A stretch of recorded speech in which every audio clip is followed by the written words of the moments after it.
Probably the biggest difference between rockets in the real world and the ones that I make out of junk and plastic is that the real ones tend to work. We also use very different ways of supplying fuel and oxidizer to our rockets. I use a pressurized fuel system, but that requires extra weight to contain that pressure that on a real rocket could be used to carry more fuel or payload. Instead, they tend to use things like turbopumps to generate pressure on the fly. So in this video, I want to try to design, print, and test a turbopump for my rockets.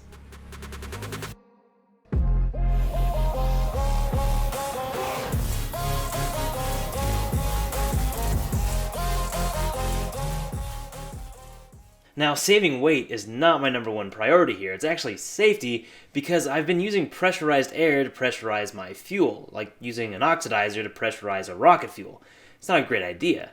I mean, it's not terribly dangerous, but it's just terribly dangerous, so I want to try this turbo method. The turbo will essentially have two halves, an air side and a fuel side. The air side will take fast-flowing, overpressurized air and use that to spin up a turbine. That turbine will be on the same axle as an impeller on the fuel side, which will take unpressurized fuel, pressurize it, and send it towards the rocket. Now that we have the general layout done, it's time to design the parts themselves. Now, the most important thing to know when designing a turbopump is how. And I don't, so we're going to go with the tried and true method of just making it look right and see if it works. So here's what I came up with. Air enters into the housing, which helps funnel the air towards the turbine. The turbine gets spun by that air as it moves inwards and then up out of the housing heading towards the rocket. On the other side, the fuel side, fuel comes in from the top of the housing and meets the spinning impeller. The impeller will fling the fuel outwards, and thanks to the shape of the housing, that will pressurize the fuel and send it towards the rocket. And thanks to 3D printing, it's not hard at all to make all of these parts out of resin. So easy, in fact, that I also made a larger version that uses a beefier bearing. I also made spacers to help press the turbine and the impeller onto the axle without damaging their delicate fins, which is going to be extremely helpful because those fins are very, very small. But there is one more thing that I need to make that I can't 3D print, which is a seal. As it is now, pressurized air can just flow through into the fuel and disrupt everything. It's not as big of a deal if fuel makes it into the air side, because then it will just get blown along with the air towards the rocket. So my plan is to have two thin layers of plastic, one that's attached to the base and one that's attached to the spinning axle. And that way, whenever compressed air comes and presses against them, they will seal together and increase friction a little bit, but also keep air from freely flowing into the fuel side. And now I just need to stuff all the parts together.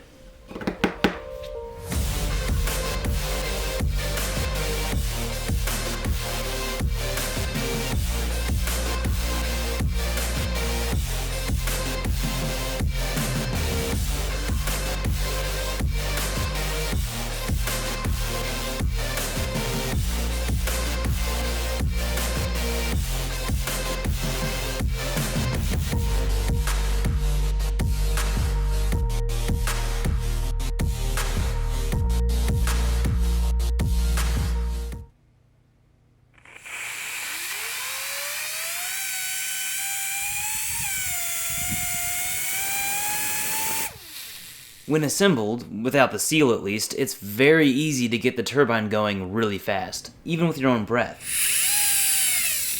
And after using the seals, it's able to pump water, honestly, surprisingly well.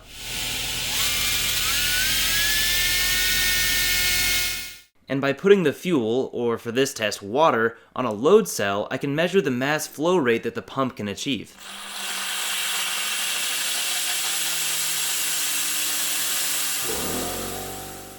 So with this, I was able to pretty easily learn that by supplying air at 80 psi into the turbo, it was able to pump about 1.3 liters of water per minute. But probably the most important thing to know would be how much pressure we can generate on the fuel side for how much pressure we supply on the air side. Because if the fuel is being pumped in at a lower pressure than the combustion chamber, then we're going to have fuel and hot combustion gases coming back up the fuel line and throwing fuel and hot gas everywhere. So I need to test how much static pressure the fuel side of the pump can produce. To do this, I started with the idea that since the fuel line and the fuel reservoir itself are connected and both exposed to the same ambient air pressure, the fuel inside of them should tend to be at the same height. From there, if we send air through the pump, it'll start pumping fuel upwards until it can no longer stand the weight of that fuel itself. And if we know how high it can pump that fuel and we know the density and the gravity, then we can know what the static pressure of our pump is. So I started testing at a little over 5 feet, which wasn't near enough. So next up, I tried it off the top of the deck, which is about 12 feet, and it still wasn't enough. And finally, I ran some tubing 25 feet up to a 3rd-story window, and it still didn't work. So here's why you should always feel something out with math before you just jump in and start testing things, because it turns out that if we rearrange that static pressure equation to solve for the height it would take to test for a bare minimum combustion chamber pressure of like 80 psi, we would need like 180 feet of tubing to test it this way. So we need to find a different way to test this. So the new plan, which is a lot less fun, is just to hook the fuel line directly up to a gauge and then send pressurized air to the air side of the turbo and see how much pressure is generated on the fuel side.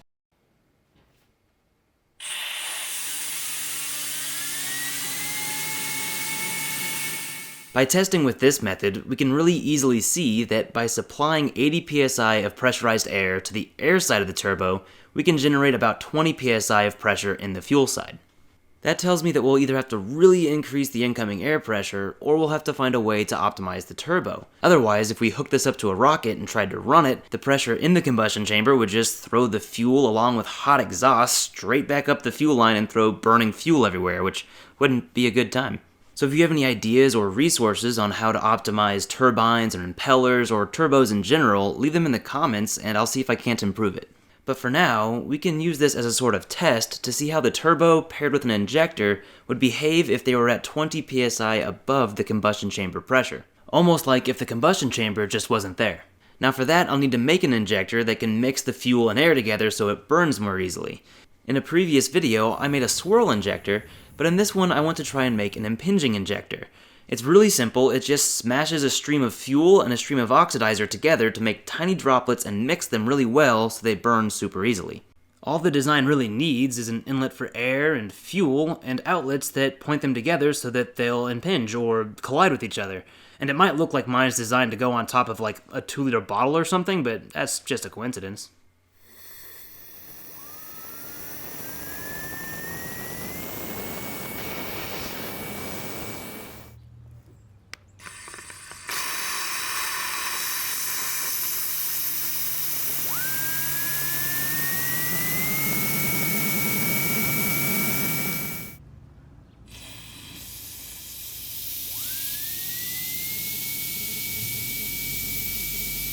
Despite how simple the injector is, when paired with the turbo, it does a very good job of making a fine mist out of the water, so now let's try it with the rubbing alcohol fuel.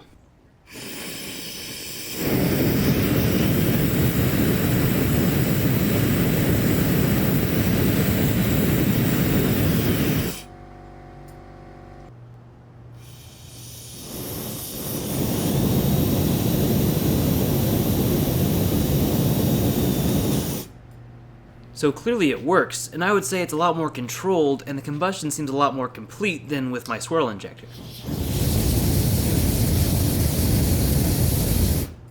So in a future video, I'll have to find a way to combine this with a way to protect the combustion chamber, which will probably be a 2-liter bottle, from all that heat. Something like the film cooling that I did in a previous video.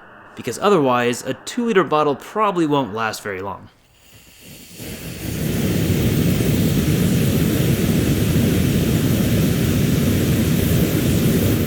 And that would go for anything that was in front of this thing, like your finger.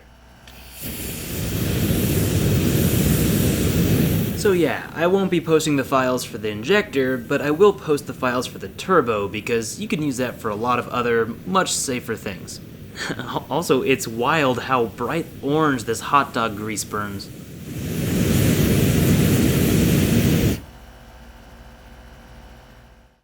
If you guys enjoyed watching this, just do everything that makes the algorithm happy, like leave a like or a comment on what to do in the next video or on how to improve the turbo. And thank you guys for watching.